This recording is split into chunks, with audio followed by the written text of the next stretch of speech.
Polisi mengadang sebuah mobil berwarna silver yang diduga dikendarai seorang pelaku pencurian dengan pemberatan. Aksi pengadangan terjadi di gerbang tol Pasir Koja, Kota Bandung, dan viral di media sosial.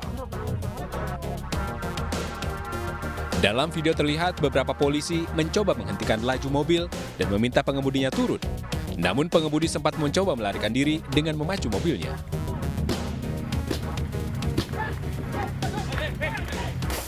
Seorang polisi sempat memberikan tembakan peringatan ke udara dan ke kaca bagian ban mobil. Kabid Humas Polda Jawa Barat, Kombes Pol Ibrahim Tompo membenarkan aksi penangkapan tersebut. Dalam penyergapan tersebut, polisi mengamankan 2 orang pelaku. Ada kejadian tersebut yang terjadi di pintu tol Koja pada hari Senin tanggal 25 April 2022, di mana anggota kita mengamankan tersangka curat yang sering meresahkan, yang sering bermain di rest area.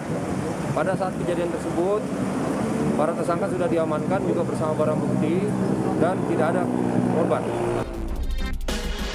Usai ditangkap, kedua pelaku langsung dibawa ke Mapolda Jawa Barat untuk diperiksa. Kedua pelaku yang diamankan merupakan DPO kasus pencurian spesialis pecah kaca yang kerap beraksi di sejumlah rest area tol. Dari Bandung, Jawa Barat, Mujib Prayitno melaporkan.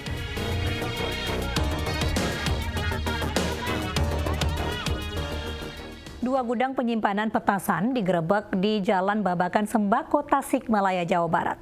Dari gudang, polisi menyita jutaan petasan berbagai jenis dan ukuran.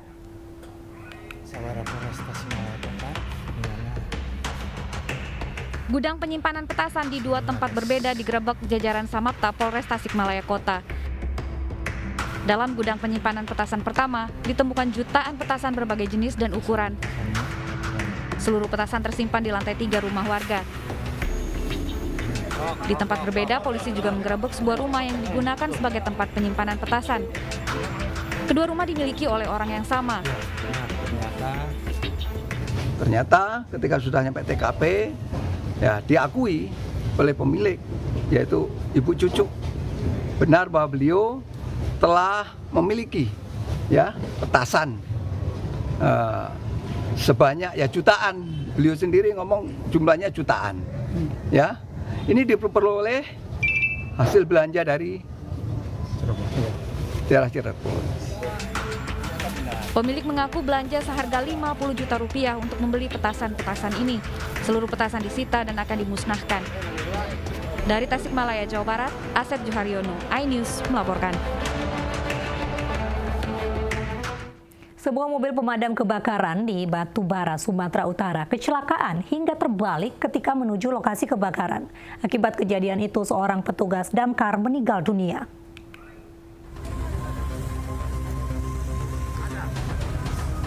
Nasib malang menimpa mobil pemadam kebakaran milik PT Inalum.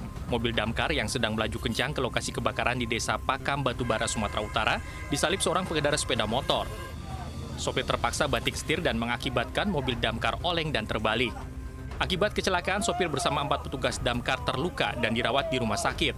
Sementara salah satu petugas damkar PT Inalum tewas di lokasi kejadian. Proses evakuasi mobil damkar berlangsung hingga malam hari dengan menurunkan sebuah mobil derek dan dibantu oleh pengguna jalan yang melintas. Tugas damkar kita dari pihak Inalum yang akan hendak mendatangi TKP kebakaran di Pajak Sore, di tepatnya di Jalan Akses Road, tetapi musibah datang sama mereka dan terjadi kecelakaan yang menyebabkan 6 orang penumpangnya terluka, sedangkan 1 orang meninggal dunia. Korban tewas diantar ke rumah duka untuk menjalani proses pemakaman. Dari Batubara, Sumatera Utara, Fadi Pelka, iNews melaporkan. Lantai 2 Madrasah Ibtidaiyah Al-Hikmah di Kalibata, Jakarta ludes terbakar. 8 mobil damkar dikerahkan guna memadamkan api.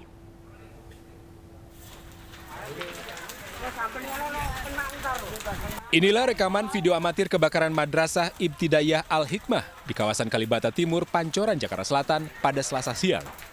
Hembusan angin kencang serta banyaknya material yang mudah terbakar membuat api cepat membesar dan menghanguskan bangunan. Belum diketahui pasti penyebab kebakaran, namun api pertama kali muncul dari salah satu gudang yang berada di lantai 2. Saya lihat ada api aja udah di pojok. Saya kira buat petasan anak-anak main petasan kan biasa. Saya keluar, kok ada api di kepala saya.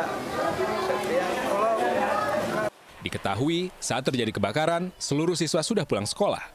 Tidak ada korban jiwa dalam peristiwa tersebut, namun kerugian ditaksir mencapai ratusan juta rupiah. Dari Jakarta, Helmi Sajangbati, iNews melaporkan. Posko pengungsian dibangun untuk warga terdampak kebakaran Pasar Gembrong, Jakarta. Makanan dan minuman mencukupi, namun mereka terpaksa tidur dengan beralaskan tikar dan kardus.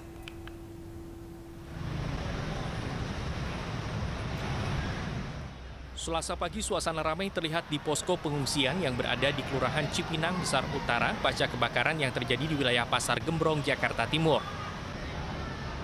450 kakak di 5 RT Cipinang Besar Utara menjadi korban dari kebakaran yang diduga akibat arus pendek listrik ini.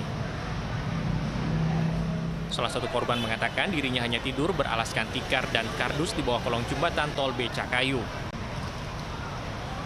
Habis. Iya, habis semua. Ada barang yang bisa diselamatin? Yang bisa diselamatkan cuma surat-surat doang, sama baju sebadan. Sama baju yang dipakai doang? Iya. Itu sama siapa aja Bu di rumah, Bu? Anak sama suami, keluarga. Baru ada makanan, ya makan makanan cukup, sama tiker yang saya butuhkan P3K belum ada, kasur, saya butuh itu sama untuk daleman kayak pampers, kayak kompor untuk rumah masak belum ada. Para pengungsi hanya berharap mereka dapat rumah pengganti karena rumah mereka sebagian besar hangus terbakar. Dari Jakarta, Revika Sibarani, Dharma Pandularas, dan Yudi Rizaldi, iNews melaporkan. Sementara itu pemirsa, kebakaran menghanguskan 6 rumah di Jalan Mara Rusli, Asahan, Sumatera Utara. Pemilik rumah histeris saat melihat rumahnya terbakar.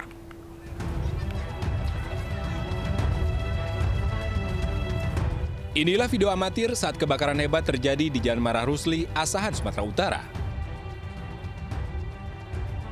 Warga sekitar yang melihat kejadian panik dan berusaha menyelamatkan diri. Pemilik rumah bahkan menangis histeris saat menyaksikan rumahnya rata dengan tanah. Sebanyak 6 rumah semi permanen dengan cepat terbakar, hingga tak ada barang yang bisa diselamatkan para korban.